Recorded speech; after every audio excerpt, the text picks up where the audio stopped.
श्री महाकाल।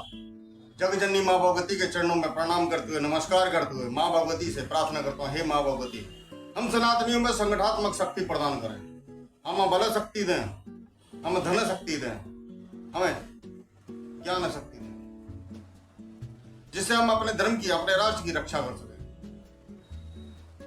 अपनी बहन बेटियों की रक्षा कर सकें। आज षड्यंत्रों के ऊपर बात होगी, जो षड्यंत्र गहरे से गहरे षड्यंत्र पहले से रचे जा रहे थे और अब और ज्यादा षड्यंत्र रचे जा रहे हैं। और ऐसे लोग षड्यंत्र रच रहे हैं, किसी के इशारे पे काम कर रहे हैं, कुछ अपने सत्ता सुख के लिए उनका साथ दे रहे हैं। जिन्होंने हमारे अधिकारों को छीन करके हमारे चीजों को पे प्रतिबंध लगवाया, हमारे संविधान में मिलावट कराई गई, उन्होंने हर तरफ तो मिलावट ही की, क्योंकि मिलावटी लोग तो मिलावट की ही बातें करेंगे, कभी शुद्धता की बात तो कर ही नहीं सकते। जो खुद मिलावटी हैं, जिनका पता नहीं कुछ भी, वो जातिगत गणना कराना चाहते हैं। क्यों कराना चाहते हो भाई? तुम कौन होते हो जातिगत गणना कराने वाले?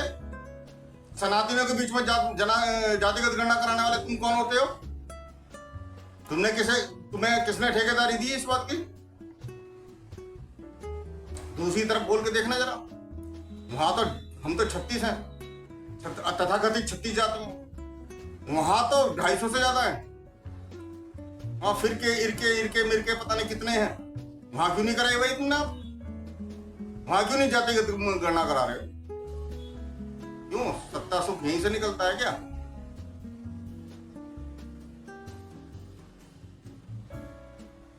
मैं सभी सनातनियों से कहता हूं कि ऐसे लोभियों को, जो हमें जातियों में तोड़ना चाहते हैं, उन्हें पैर के जिसे कहते हैं ना, उससे खबर लो।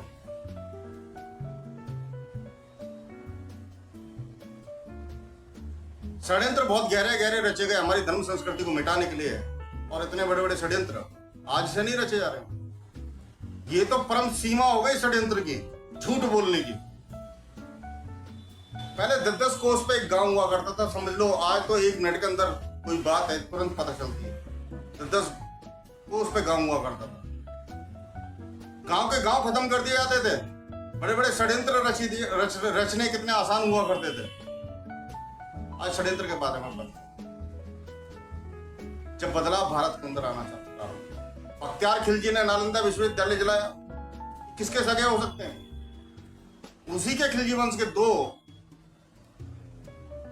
जो अपने सत्ता सुख के लिए अपने पिताओं की गर्दन काट दिया करते थे, अपने भाइयों की गर्दन काट दिया करते थे। वो बाबर के पास पहुंचे कि जाओ निकाह हमारी सहायता करो, और वो भी आया था।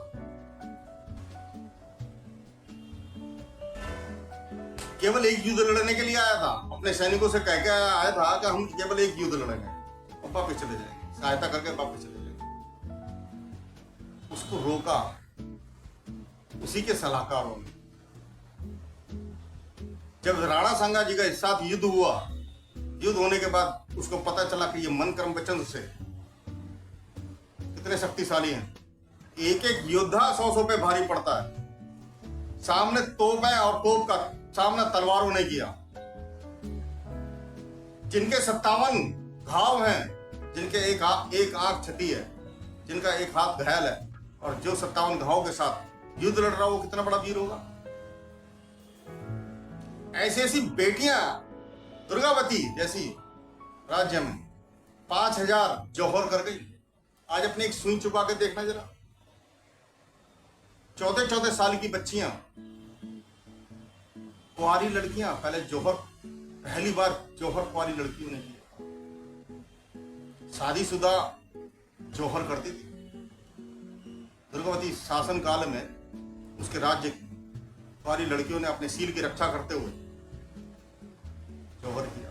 और आज तो पॉट बना करके इंस्टाग्राम पर हमारी बेटियां अपने पोज दे रही हैं। घोड़ता और नग्नता की परम सीमा आज की डेट में चल रही है। षड्यंत्र रचे गए, मिलावट की गई, क्योंकि मिलावटी लोगों ने तो मिलावट ही करेंगे।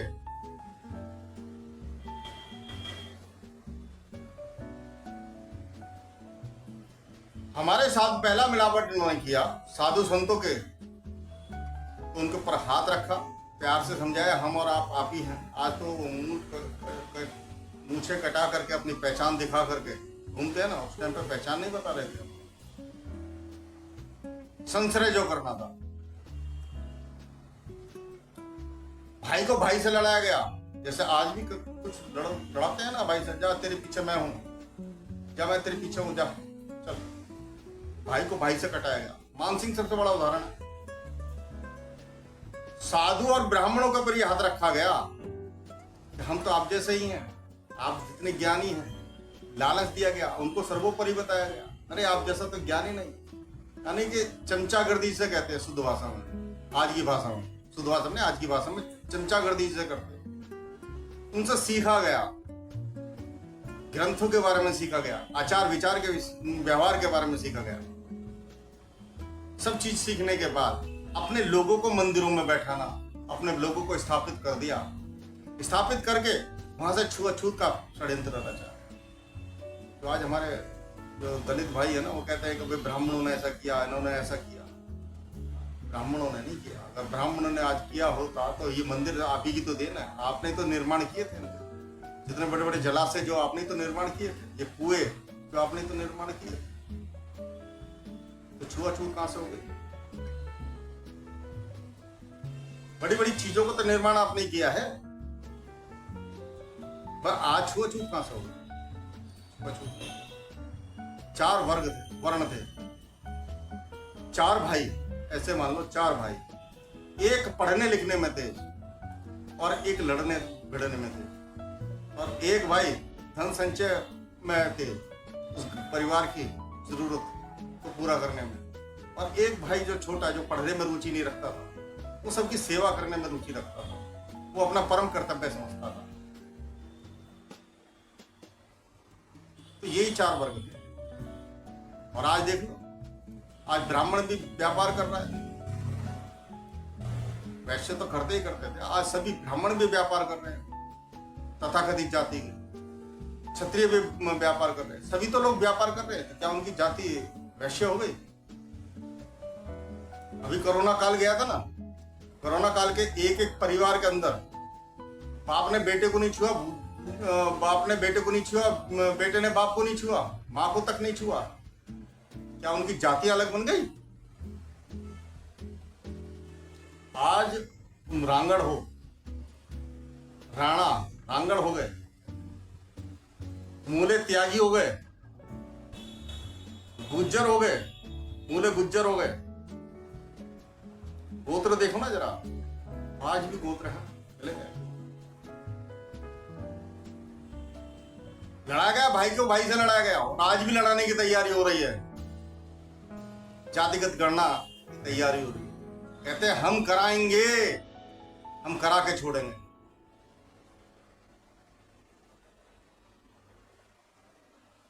आपको समझना पड़ेगा ये सब चीजें कितने बड़े बड़े षड्यंत्र हैं। एक षड्यंत्र के बारे में और बताता हूं, ये तो सभी जग जाहिर है और सबको पता होना भी चाहिए। एक क्षत्रिय ब्राह्मण जो भगवान वाल्मीकि जी को अपना आदर्श मानते थे, उनसे राजपूत और क्षत्रिय उनसे शिक्षा लिया करते थे। जैसे आज बड़ी बड़ी यूनिवर्सिटी से पारंगत होकर के वैज्ञानिक IAS PCS बड़े बड़ी यूनिवर्सिटियों से निकलते हैं, ऐसे ही जैसे शारदा यूनिवर्सिटी है या कैसे नाम ले सकते हैं, ऐसे गुरुकुल हुआ करते थे। वहां से शस्त्र शास्त्र की जो विद्या लेकर के जब योद्धा निकलता था, ये तो योद्धा मन कर्म वचन से जब युद्ध लड़ता था तो 100 पे भारी पड़ता था। औरंगजेब को पता चला कि भाई ये कहां से सीख के आ रहे हैं, इतना युद्ध कौशल कहां से सीख के आ रहे हैं, जो 100 लोगों पर भारी पड़ रहा है, हमारे 100 पे भारी पड़ रहा है। गर्दन कट रही है फिर भी हमारा धड़ जो है युद्ध करता था। हमारे पूर्वजों का युद्ध जो है धड़ युद्ध करता था। कहां से सीखते थे? यहां से ही सीखते थे। जब 10 कोस पे गांव होना, गांव के गांव परिवर्तित कर दिया करते थे, उन्हें मिटा दिया जाता था। धोखे से बंदी बना लिए हमारे गुरुजन, बंदी बना लिए। उन गुरुओं से बोला गया या तो आप धर्म परिवर्तन करें या फिर ये विद्या सिखाएं। उन्होंने मना कर दिया, नहीं कि हम इस प्रस्ताव को स्वीकार ही नहीं करेंगे, हम मरना भी पसंद कर नहीं, हम मरना पसंद करेंगे मगर ये विद्या नहीं सिखाएंगे। जब उन्होंने देख लिया कि ये नहीं ऐसे सिखाएंगे तो फिर उन्होंने धोखे से उनकी महिलाओं को कब्जा कर दिया, बंदी बना लिया। कुछ छत्राणियां महिलाएं उस किले में बंदी थी, वो शौच आदि क्रिया करने के बहाने से चली जाया करती।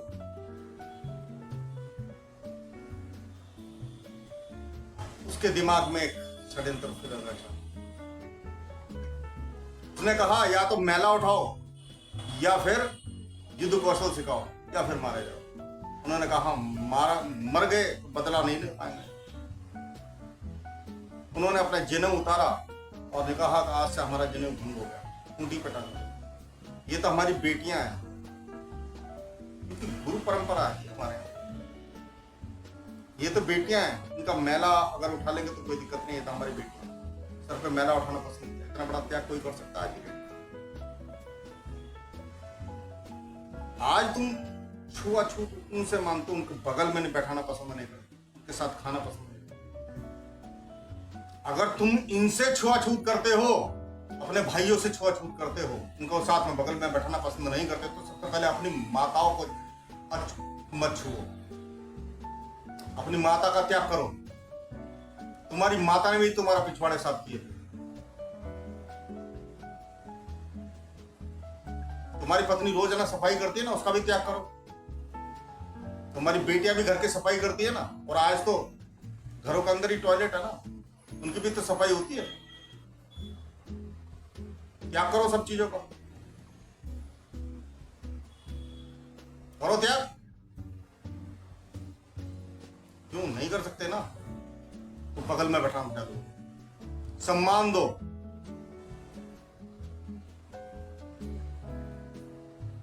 आंकड़ों पे तो अभी आऊंगा, अभी तो अच्छी अच्छी बातें और बताऊंगा। और षड्यंत्रों को बात करते हैं। षड्यंत्र ये भी रचे गए, मिलावटों में, ग्रंथों में मिलावट की गई। ये बताया गया कि परशुराम जी ने तो, भगवान परशुराम ने क्षत्रिय विहीन कर दी थी धरती,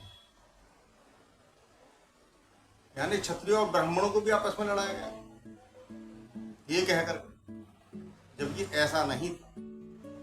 आताताई के खिलाफ उन्होंने, भगवान परशुराम ने आताताइयों को खत्म किया। जो सत्ता लोभी थे, जो जनमानस पर अत्याचार करते थे, उनको खत्म किया गया।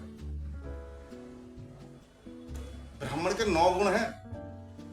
आज 9 गुण कौन ब्राह्मण निभा रहा है, जरा मुझे बताओ। कौन त्रिकाल संध्या कर रहा है?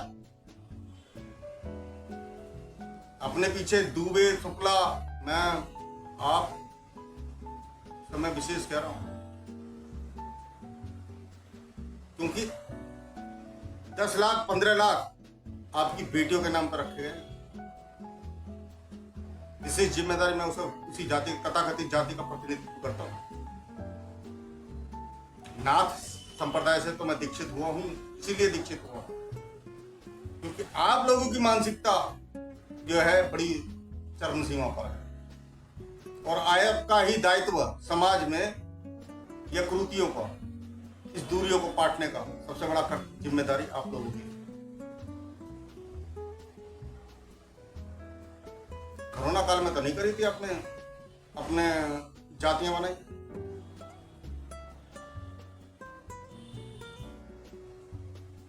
अगर हिंदुत्व की रक्षा करना चाहते हो, हिंदुत्व की, अगर भगवान परशुराम को मानते हो, उनको समझते हो, तो शस्त्र उठाओ, शस्त्र और शास्त्र की सही से कल्पना करो, उनका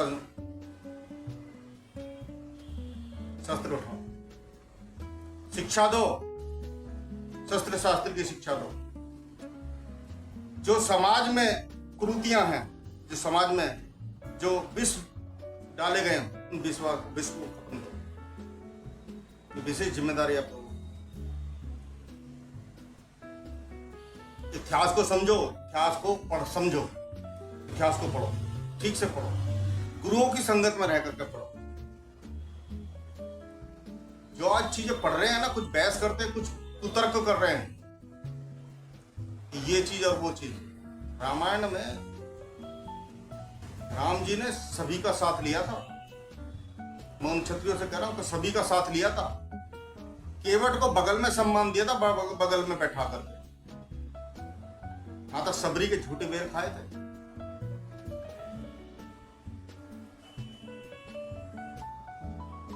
भामाशाह ने राणा सांगा महाराणा प्रताप जी के साथ में युद्ध लड़े थे, 17 युद्ध लड़े थे।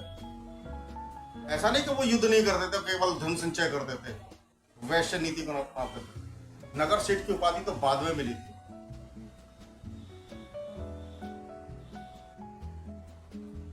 समाज की जो जरूरत है वो पूरा करने के लिए खड़े हो। सामाजिक व्यापार के लिए बच्चों को प्रेरित करो। आज तो आज क्या जात, कौन सी जाति है? आज सभी लोग तो व्यापार कर रहे हैं। क्या वो सभी वैश्य हो गए क्या? नाई का बेटा नाई का काम करेगा, क्यों करेगा भाई? या बढ़ई का काम बढ़ई का करेगा, क्यों करेगा? क्यों जाति बनाई भाई? क्यों करेगा? वो आईपीएस नहीं बन सकता? बनेगा, आईपीएस बनेगा, उसकी जरूरत है। सभी को बाल का केस काटने का अधिकार है, सभी को बढ़ईगिरी का काम करने का अधिकार है। कर सब करो ना। इंजीनियरिंग सीखते हो ना, मैकेनिकल इंजीनियरिंग सीखते हो, उसमें सारे काम सिखाए जाते हैं ना। सारे सब्जेक्टों पे बात होती है ना, वहां तो जातिगत काम नहीं है। रक्षा करते हो समाज को सुधारने की, पहले अपने आप को सुधारो।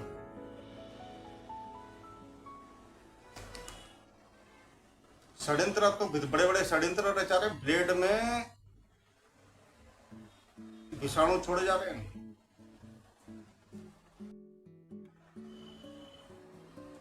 चलिए एक षड्यंत्र और बताता हूं। मंडल कमीशन 2011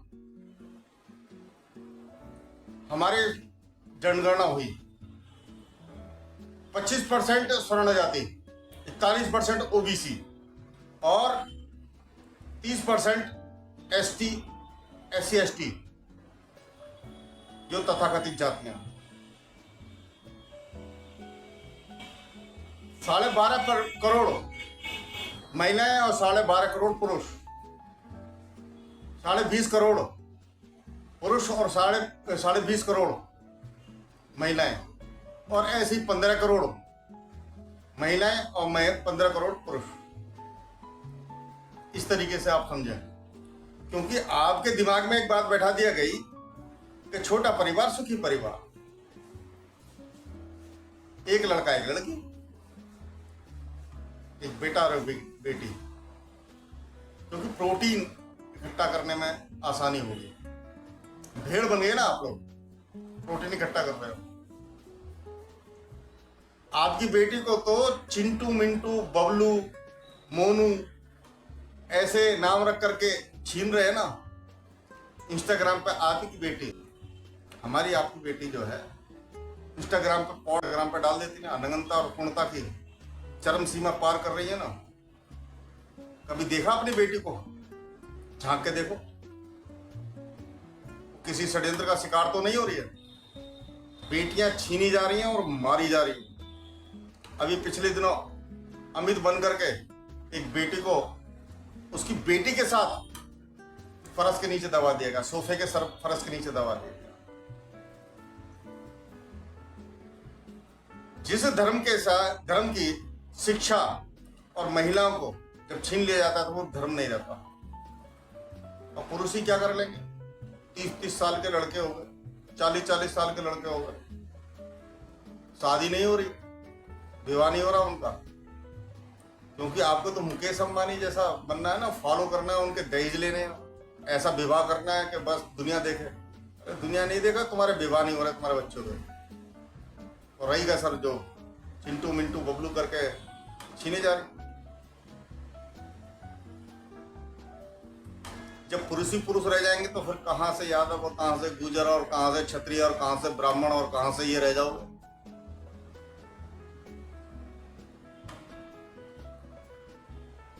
देख लो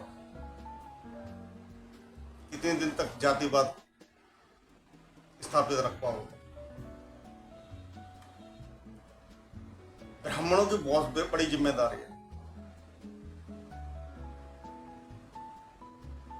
एक षड्यंत्र के बारे में बता दूं, जो हमारे पूर्वजों ने इन षड्यंत्र का जवाब दिया था।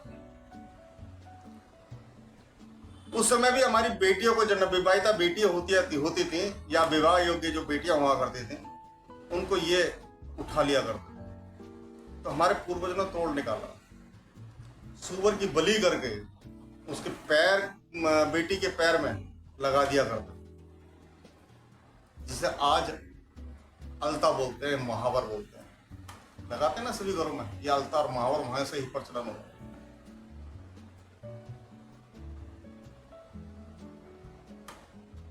कितनी जातियों को तुम ढो पाओगे ये देख लो। तो ये जवाब उस टाइम पे दिया, आज क्या जवाब दे पाओगे? ईश्वर को पता था, नारायण को पता था कि कलयुग में ब्रहावतार की कितनी जरूरत पड़ेगी। तो अपने देवालय पे ब्राही माता के चित्र लगाओ, अपने व्यापारिक प्रतिष्ठानों पे चित्र लगाओ ब्राही माता के, ब्रहावतार के। सभी जगह ब्राही माता के और ब्राह्म देव अवतार के चित्र लगाओ। जिसको चाहिए उनसे ले सकते हो।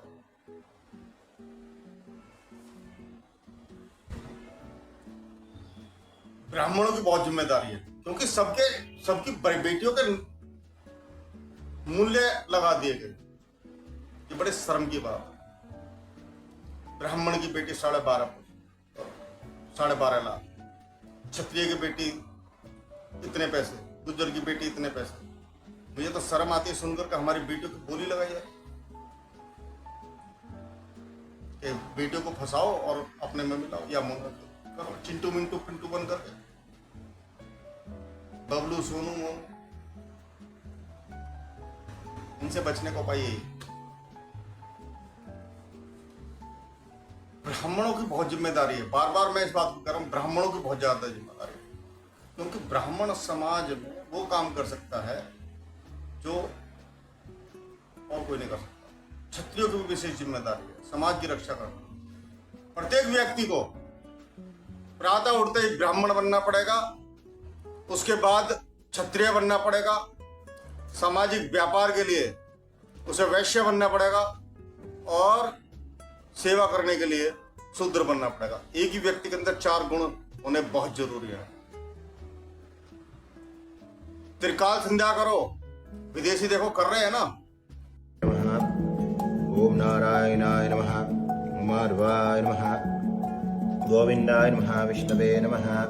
ओम वर्षदनं त्रिविक्रम वामन सिद्धाराय नमः, ऋषिकेशाय नमः, पद्मार्भाय नमः, दामोदराय नमः, भासदेवाय शंखनाय नमः, प्रद्युम्नाय नमः, मणिउद्धाय नमः, परोषधमाय नमः, रोक्षजहाय नमः, ओम नरसिंहाय नमः, अच्युताय नमः, जनार्दनाय नमः, उपेन्द्राय नमः, हराय नमः, कृष्णाय नमः, ओम केशवाय नमः, ओम नारायणाय नमः, माधवाय नमः, गोविंदाय नमः, विष्णवे नमः। ओम वर्षदनं त्रिविक्रम वामन सिद्धाराय नमः, ऋषिकेशाय नमः, पद्मानाभाय नमः, दामोदराय नमः, वासुदेवाय नमः, शंखनाय नमः, प्रद्युम्नाय नमः, मणिउद्धाय नमः, ओम परोषधमाय नमः, रोक्षजाय नमः, ओम नरसिंहाय नमः, अच्युताय नमः, ओम जनार्दनाय नमः, ओम उपेन्द्राय नमः, हराय नमः, कृष्णाय नमः। ओम तद्विष्णु परमं पदकं सदा पश्यन्ते। तुम्हारी संस्कृति को फॉलो कर रहे हैं, तुम छोड़ते जा रहे हो। तुम्हें तो तिलक लगाने में भी शर्म आती है ना। ये जन्म सिद्ध अधिकार ब्राह्मणों का और साधुओं का नहीं है, सभी सनातनियों का अधिकार है। अब पूछते हैं इनका, अगर तिलक लगा दिया तो अच्छा पंडित जी ऐसे बोलते हैं। अरे क्यों, तुम पंडित जी क्यों नहीं हो सकते भाई? क्यों शर्म आती है क्या सिक्का रखने में? तो पंडित जी कहते तुम्हें, पंडित जी कोई छोटी बात है? या ब्राह्मण होना कोई छोटी बात है? वो पंडित जी लगाएंगे, ब्राह्मण ही लगाएंगे तिलक?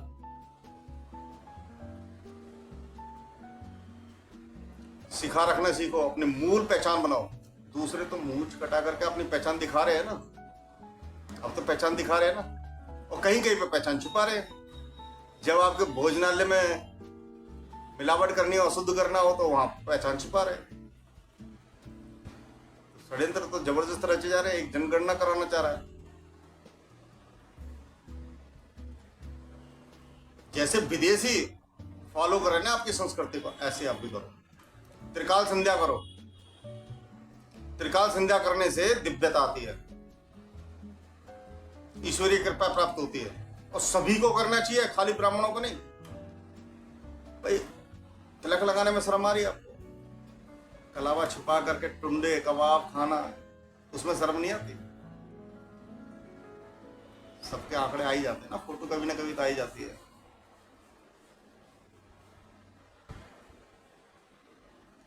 वहां शर्म नहीं आती। संगठित रहो, संगठित करो और संगठित व्यापार करो। फिर कह रहा हूं, संगठित रहो, संगठित करो और संगठित व्यापार करो। जातिवाद, क्षेत्रवाद, भाषावाद, इन विवादों से दूर रहो। और एक स्वयंवाद वाला विवाद है ये, स्वयंवाद, इससे भी दूर रहो। महाकाल महाकाली आपको, आपके परिवार को सुखी रखे, संपन्न रखे, सुरक्षित रखे। जय श्री महाकाल।